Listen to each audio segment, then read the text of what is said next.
Up for sale and for demo today, we have this really cool 1982 Fender Fullerton Reissue 57 Stratocaster in vintage white finish. Why are these guitars so cool?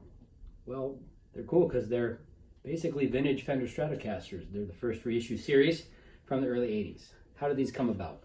Real quick and dirty story, brief story on it is, by the late 70s, early 80s, Fender's reputation had gotten pretty bad in terms of the build quality. Their guitars, a lot of quality control issues. So they decided to revamp their lineup. Basically, they went with a kind of past, present, future model.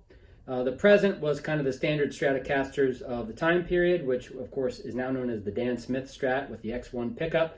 They went to the smaller headstock, the 4-bolt neck like they did. That was their standard Stratocaster. Then they went to the future, which kind of had their Elite series and a couple other guitars. You can see those in the catalogs, and they're still floating around out there.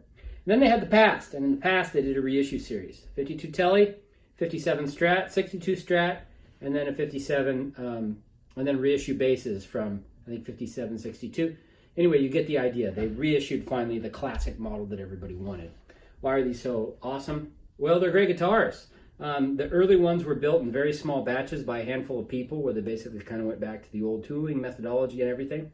Pickups are still these Fullerton black bottoms. They're probably as close as you're going to get to 60 Strat pickups. They really sound great.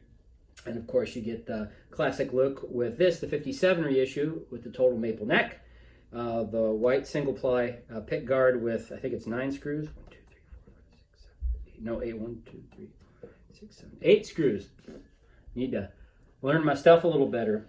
And of course, classic contours on this. You get the Fullerton curve on the body and on the contour. This one has black bottom pickups. It's an 82. It's got 82 pots on it.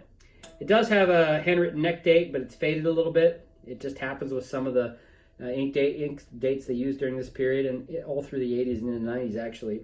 It's very faint, but I think it's 9782. It also has all the markings and stamps that you'd see. It's usually these little circular stamps with some numbers or markings in there. Those are all here in the right places on the neck pocket, back of the neck, and then very importantly on the back of this neck plate, there's that little circular stamp. That's how you know it's an early one. It's in great shape. I'm going to call it very good vintage condition, although it presents, I think, is excellent. It's got a few indentations on the body in a few places here. It's pretty clean through here. The back, same deal, like right here. There's a little bit of indentations and along the sides, but it's really, really nice shape. I mean, few scuffs and whatnot, but it's all there.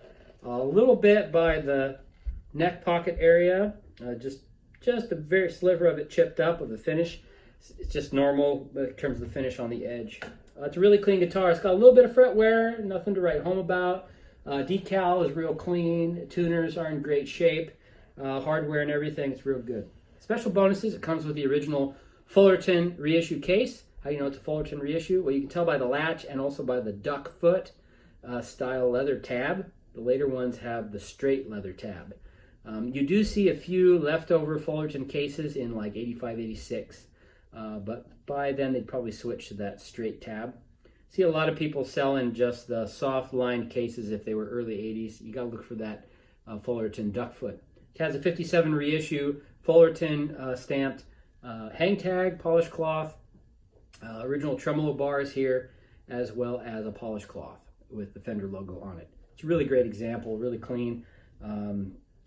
Early Fullerton reissue, 57 reissue, sounds great, plays awesome, does everything that you'd like. One really cool thing about this, it does have a slightly more robust neck, at least as far as the Fullerton period goes.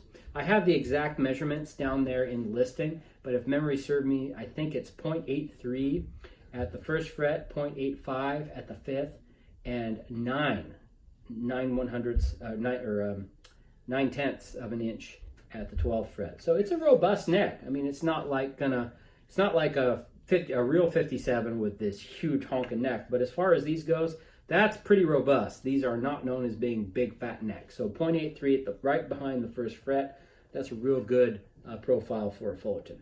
Anyway, 1982 Fullerton reissue Stratocaster. Thanks for checking it out. The listing is either above you or there's a link below the video depending on where you're watching it. Thanks for checking it out, and feel free to subscribe. Check out my other videos. Make sure you get a jump on all the latest stuff that comes in through the shop.